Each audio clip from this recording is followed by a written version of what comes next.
नमस्कार, अपना सपना मनी मनी में आपका स्वागत है। मैं हूं सुरेश मनचंदा, कारोबारी जगत की ताजा तरीन खबरों के साथ। क्या घटेगा क्या बढ़ेगा ये तो हम जानेंगे, साथ ही ये भी जानने की कोशिश करेंगे देश का कारोबारी परेशान क्यों।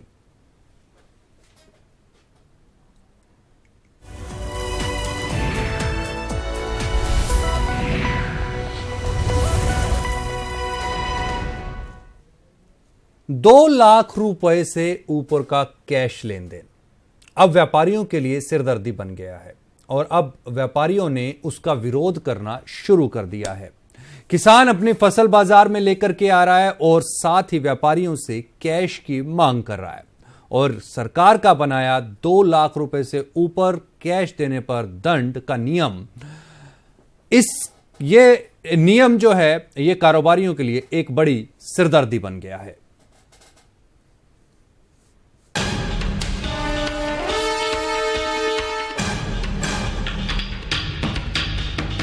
देश भर में काले धन पर लगाम लगाने और कैश के जरिए लेन देन को कम करने के लिए केंद्र सरकार ने ₹2 लाख से ऊपर के कैश लेन देन की रोक का जो नियम बना रखा है, व्यापारी उसका विरोध कर रहे हैं।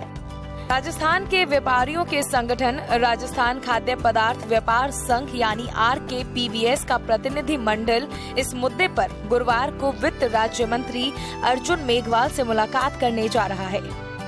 RKPVS की ओर से दी गई जानकारी के मुताबिक इस समय राजस्थान में रबी फसलों की भारी आवक हो रही है और किसान अपनी फसल बेचने के समय नकद कैश की मांग कर रहे हैं। कई व्यापारी ऐसे हैं जो 5 लाख से 10 लाख रुपए तक की फसल बेच रहे हैं और पूरी पेमेंट कैश में मांगते हैं, लेकिन 2 लाख से ज्यादा कैश नहीं देने के नियम की वजह से व्यापार नहीं हो पा रहा है। RKPVS के मुताबिक किसानों की पूरी पेमेंट के लिए व्यापारी चेक या फिर इलेक्ट्रॉनिक तरीके से भुगतान करना चाहता है, लेकिन किसान ना तो चेक से और ना ही इलेक्ट्रॉनिक तरीके से पेमेंट ले रहा है। किसान पूरी तरह से कैश की मांग कर रहा है। RKPVS के मुताबिक इस समस्या का हल करने के लिए गुरुवार को उनका प्रतिनिधि मंडल वित्त राज्य मंत्री अर्जुन मेघवाल से मुलाकात कर रहा है और वित्त मंत्री से इस नियम को पूरी तरह खत्म करने की मांग करेगा। लेकिन फिर भी सरकार ने बात नहीं मानी तो 20 अप्रैल को संगठन के सभी व्यापारी, उद्योगों और संबंधित सदस्यों की आम सभा बुलाई जाएगी और उसमें आगे के आंदोलन की रूपरेखा तैयार की जाएगी। 2 लाख से ऊपर कैश लेन देन पर रोक के खिलाफ व्यापारी, राजस्थान के व्यापारियों ने जताया विरोध।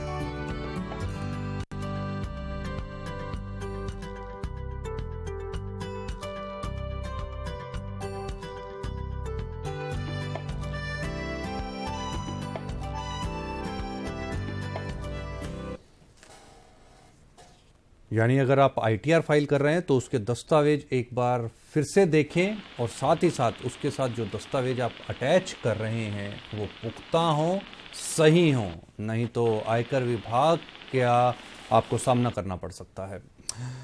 एक बार फिर से हम रुख करते हैं कारोबारियों की तरफ, क्योंकि ₹2 लाख की जो नगद लेन देन की सीमा सरकार ने बांधी है उससे व्यापारियों को जो परेशानी हो रही है, इस पर बातचीत करने के लिए हमारे साथ राजस्थान खाद्य पदार्थ व्यापार संघ के जो प्रेसिडेंट हैं बाबूलाल गुप्ता साहब, वो इस समय पर फोन लाइन पर मौजूद हैं। बाबूलाल जी, स्वागत है आपका।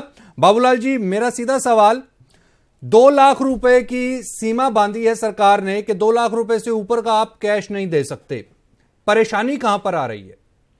नहीं, देखिए, इन्होंने ये जो फाइनेंस बिल किया और इनकम टैक्स एक्ट में 269 SC जोड़ा जी, उसमें इन्होंने ये लिख दिया कि ₹2 लाख जो स्वीकार करेगा वो उसको उतनी ही पेनल्टी देनी पड़ेगी, 2 लाख और 2 लाख से ऊपर जो स्वीकार करेगा। यानी 2 लाख से नीचे पे कोई पेनल्टी नहीं है, पर 2 लाख से ऊपर पे इन्होंने पेनल्टी रख दी। अब ₹2 लाख आज की तारीख में क्या मायने रखता है? एक, अब हमारे यहाँ किसान भी आजकल 10-10 लाख 15-15 लाख रुपए की उपजियां लेके आते हैं और वो कहते हैं कि साहब मुझे तो कैश चाहिए। अब वो कैश चाहिए क्योंकि नहीं तो मेरे पास कोई खाता है और मेरे गांव में तो खाता ही नहीं है और मैं लिखना पढ़ना भी नहीं जानता हूँ। ऐसी स्थिति में एक बहुत विकट समस्या उत्पन्न हो गई है जो सरकार ने इस बिल के जरिए की है। तो इनको चाहिए कि कम से कम ये जो किसान है उसको तो ये छूट प्रदान करे कि भाई तू तेरी जितनी उपज का लेके आएगा पैसा, तेरी जो गिरदावरी होगी या जो भी कागजात होंगे उसके हिसाब से तो कम बैंक को ये आदेश दें ये हमने उनसे मांग की है। और इसके अलावा हमने ये भी कहा है कि जैसे मान लीजिए 2 लाख रुपए का कोई रिटेलर भी बिल लेकर के आता है और वो हमको कहता है कि 2 लाख रुपए ले लीजिए, 2.25 लाख रुपए ले लीजिए, तो उनका यही कहना है कि अगर 2.25 लाख रुपए 2 बार में 3 बार में भी आपने ले लिए तो भी हम उतनी ही पेनल्टी लगाएंगे जितनी आपने एक बार में स्वीकार किया है। ब्याह शादी वालों के लिए भी यही इन्होंने परेशानियां खड़ी कर दी हैं कि अगर ब्याह शादी में कोई एक आदमी कॉन्ट्रैक्ट लेता है, मान लीजिए कैटरिंग ले ली या टेंट का ले लिया या डेकोरेशन का ले लिया, और उसको 3 लाख रुपए के करीब अगर हमने दे दिए तो वो 3 लाख रुपए की पेनल्टी देने का हकदार होगा। तो ये एक ऐसे जो नियम बनाए जाते हैं, शायद मुझे ऐसा लगता है कि सरकार कोई ऐसी कमरे में बैठ करके ये सब नियम बनाती है। लेकिन बाबूलाल जी अगर हम मुद्दे की बात करें तो जो नियम बनाया है वो दरअसल काले धन के ऊपर रोक लगाने के लिए बनाया है कि जो कैश की जो ट्रांजैक्शंस हैं उसके ऊपर कहीं ना कहीं रोक लगे, एक ट्रांसपेरेंट सिस्टम डेवलप हो और लोग ज्यादा से ज्यादा टैक्स के दायरे के अंदर आए, ताकि जो लोग टैक्स भर रहे हैं उनके ऊपर से टैक्स का जो बर्डन है वो रिड्यूस हो। अब अभी बाबूलाल जी अगर फिगर्स को देखें तो केवल मात्र 4% ही ऐसे लोग हैं जो टैक्स भरते हैं पूरे देश के अंदर। अगर 4% लोग टैक्स भर रहे हैं, बाकी 96% का वो भार खुद 4% के ऊपर में है, तो कहीं ना कहीं इसके अंदर सुधार की आवश्यकता नहीं है। देखिए 4% तो नहीं है, 17% लोग हैं। और दूसरी बात यह है कि किसान को इन्होंने छोड़ रखा है, बीपीएल को इन्होंने छोड़ रखा है, तो ये कुल मिलाकर के जो है वो अपने आप ही 80-82% तो होता ही है। अगर ये छोटी हुई राशियां अगर इनको ऐसा है तो पूरा टैक्स लगाने की हिम्मत करें, किसान को कहे कि हम तेरे आय पे टैक्स लेंगे, वो हिम्मत किसी सरकार की नहीं हो सकती, चाहे वो मोदी जी हो चाहे कोई अन्य हो। और इस तरह से जो दूसरा टैक्स पेयर है उसको आप जगह जगह बांधते हैं, तो ये कोई आपका काला धन निकालने की और पीला धन निकालने की बात नहीं हुई। पहला काला धन और पीला धन इन्होंने नोटबंदी करके निकाल लिया, वो सारे के सारे रुपए जाकर के बैंक में जमा हो गए। तो किस काले धन को और पीले धन की ये बात करते हैं, अभी तक आप समझ में नहीं आई है। परंतु ये है कि आप आम उपभोक्ता को, आम कंज्यूमर को अगर जगह जगह बांधेंगे, वो जाएगा बैंक में अपना नहीं ले पाएगा। आज शादी अगर मान लो छोटा से छोटा आदमी भी करता है, 2-3 लाख रुपए चाहिए उसको, एक बीमार आदमी पड़ जाता है तो उसको तुरंत रात को शाम को वो हॉस्पिटल में जाता है तो कहता है 3 लाख रुपए जमा करा, मैं तो तेरा चेक नहीं लूंगा। तो फिर क्या करना है, क्या करना, वो आदमी को मरने दें? नहीं, चेक नहीं लेंगे तो उसी समय नहीं बाबूलाल जी, इसके अंदर तो थोड़ा सा समझने की इसकी जरूरत है। अगर मान लीजिए कि कोई बीमार हो जाता है हॉस्पिटल में, अगर उसको जाने की जरूरत पड़ती है, आजकल कार्ड सिस्टम है, कार्ड से तुरंत पैसा ट्रांसफर हो जाता है, उसमें तो एक भी सेकंड नहीं लगता। कार्ड रखें, ये जरूरी है क्या? ये कहाँ जरूरी है कि सारे लोग कार्ड रखें? और क्यों रखें और क्यों दें इनको 10%? मतलब आज मैं अगर 100 रुपए का तेल डलवाता हूँ तो 111 रुपए मुझे पे करने पड़ते हैं। लेकिन इसके ऊपर तो अब टैक्स, इसके ऊपर तो वैसे वेव हो चुका है, इसके ऊपर तो अभी काम चल रहा है। नहीं, काम चल रहा है, अभी वेव नहीं हुआ है श्रीमान जी, अभी वेव नहीं हुआ है। आप अगर कार्ड से पेमेंट करेंगे, आप अगर पेटीएम से पेमेंट करेंगे तो दे विल चार्ज, तो आप फ्री नहीं देने वाले हैं आपको। और अगर मैं कार्ड मेंटेन करता हूँ और कार्ड को लेता हूँ तो उनके सब चार्जेज हैं। आज तो पैसा निकालने के वजह से चार्जेस लेने लगे, चेक रिटर्न हो जाए तो चार्जेस लेने लगे, और अब तो थोड़े दिन आने वाला टाइम ये है जब ये कहेंगे कि हमारे पास पैसा रखना है आपको, तो आपको चार्जेस देने पड़ेंगे। तो ये भारत की सब जो यहाँ की एक परंपराएं हैं, उन परंपराओं को तोड़ने की बात है। क्योंकि हम लोगों को एक्चुअल में ये काले धन के हिसाब से उल्टा बेईमान बना रहे हैं। ये बजाय इसको ईमानदार बनाने के, उसको सही रास्ते लाने के, मेन स्ट्रीम लाइन में लाने के बजाय ये लोगों को बेईमान बना रहे हैं। आज आप वित्त राज्य मंत्री से मिलेंगे, अर्जुन मेघवाल साहब से मिलेंगे, हालांकि वो भी राजस्थान से ही बिलोंग करते हैं। आपकी मुख्य मांग क्या है? नहीं, मेरी मुख्य मांग यही है कि मैं तो पहली बात तो ये कहूंगा कि मैं चूंकि किसान के साथ जुड़ा हुआ हूँ, तो किसान जितनी भी माल लेकर के आए उस माल का पैसा उसको तुरंत भुगतान होना चाहिए। वो आपका इंतजार करना नहीं चाहता। वो 6 महीने आपका इंतजार करके आया है, खाद के पैसे उधार लेके आया है, बीज के पैसे उधार लेके आया है, और गाने घाटे के जो भी उसने खरीदा है सबके पैसे उधार लेके आया है, और वो आज चुकाना चाहता है। अगर वो जब एकदम उसके गले में आ जाती है तभी वो मार्केट में माल अपना लेकर के आता है। तो ऐसी स्थिति में अगर किसान वापस जाता है तो मेरे ख्याल से फिर जो सर्वहिताय बात की जाती है वो तो सारी खत्म है। जो डेलीगेशन एक मिनट फिर तो मुझे ऐसा लगता है कि ये केवल जो मिलियनियर्स हैं, जो बाहर की कंपनियां हैं, उनको पैसा देने के लिए बैंकों में पैसा इकट्ठा करना चाहते हैं और कमती से कमती ब्याज पे उनको पैसा उपलब्ध करवाना चाहते हैं। फिर इनकी मंशा ये है, इसके अलावा इनकी दूसरी मंशा नहीं कही जा सकती। इसलिए हमने मांग की है, उनसे हम मांग करेंगे कि भाई देखो आप ऐसा है, आप चाहे अपने वित्त मंत्री जी से बात कर लीजिए और चाहे माननीय प्रधानमंत्री जी से बात कर लीजिए, जरूरत हो तो हम वापस अपना प्रतिनिधि मंडल लेकर के आ जाएंगे, पर इस समस्या का समाधान होना चाहिए। हमारे साथ भारतीय उद्योग व्यापार मंडल के रिप्रेजेंटेटिव भी रहेंगे। क्या इसके अंदर फार्मर्स भी आपके साथ जा रहे हैं क्या?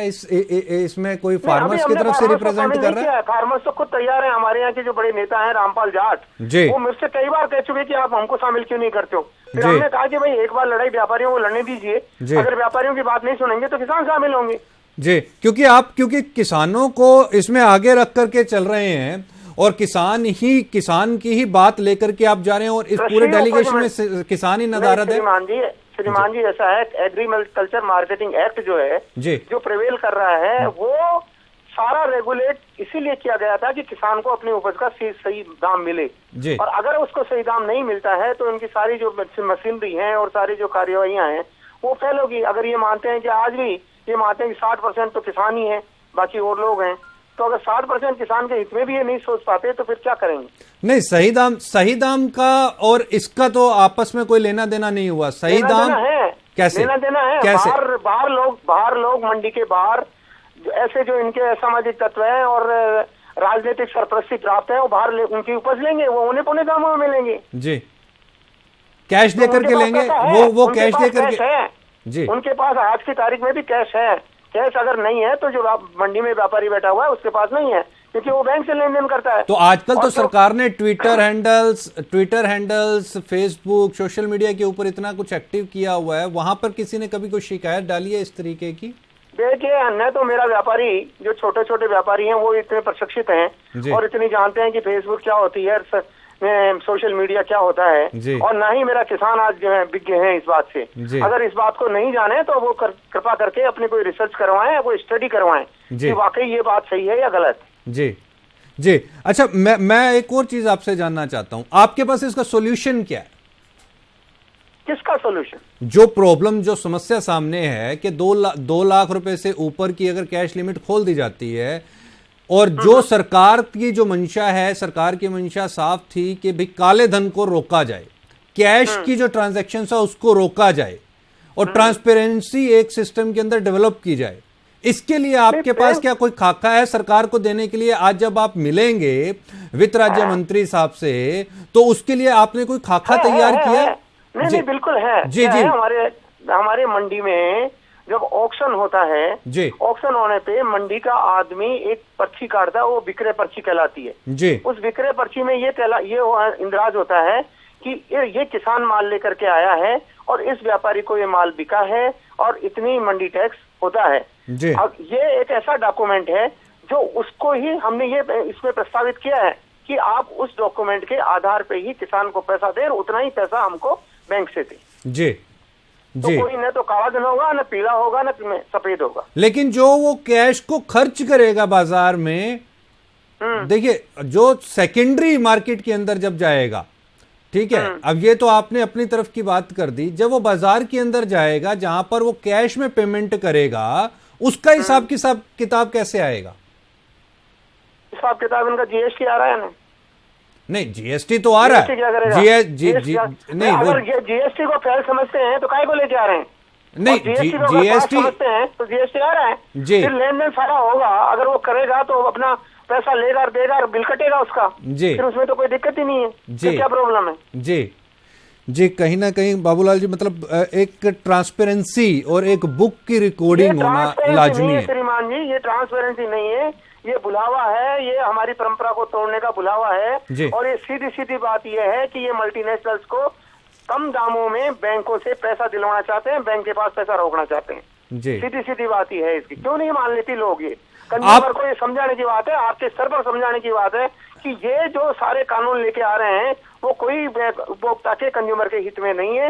ये सारी की सारी जो योजनाएं हैं उनकी ये योजनाएं वहाँ काम कर रही हैं जी। मल्टीनेशनल कितने बजे आज माननीय प्रधानमंत्री जी जो बहुराष्ट्रीय प्रधानमंत्री हैं वो आधी जगह घूम आए और ज्यादा करके अभी तक कोई इन्वेस्टमेंट बड़ा आया नहीं, तो इनको लगता है कि कोई न कोई ऐसे प्रयास किए जाएं। तो और प्रयास तो है नहीं, हमारा ही गला घोटेंगे और तो किसका घोटेंगे, क्योंकि हम तो बीजेपी से बंधे हुए हैं।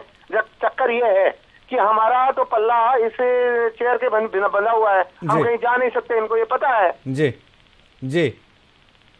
आज अगर हम बात करें तो आज कितने बजे आपकी मुलाकात उनके साथ में है? मतलब होने ही वाली है, अभी होने वाली है।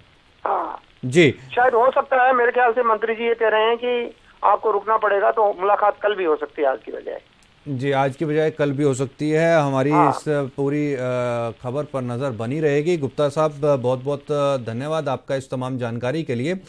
काफ़ी गुस्से में लग रहे थे गुप्ता साहब, हालांकि एक कहीं ना कहीं एरोगेंसी भी इनके शब्दों के अंदर कहीं ना कहीं नज़र आ रही थी कि इस समय सीमा के अंदर जो बांधा गया है, इस लिमिट के अंदर जो बांधा गया है, इस सीमा के दायरे से बाहर व्यापारी को रखा जाए और कैश के अंदर ट्रांजैक्शंस की अनुमति मिले।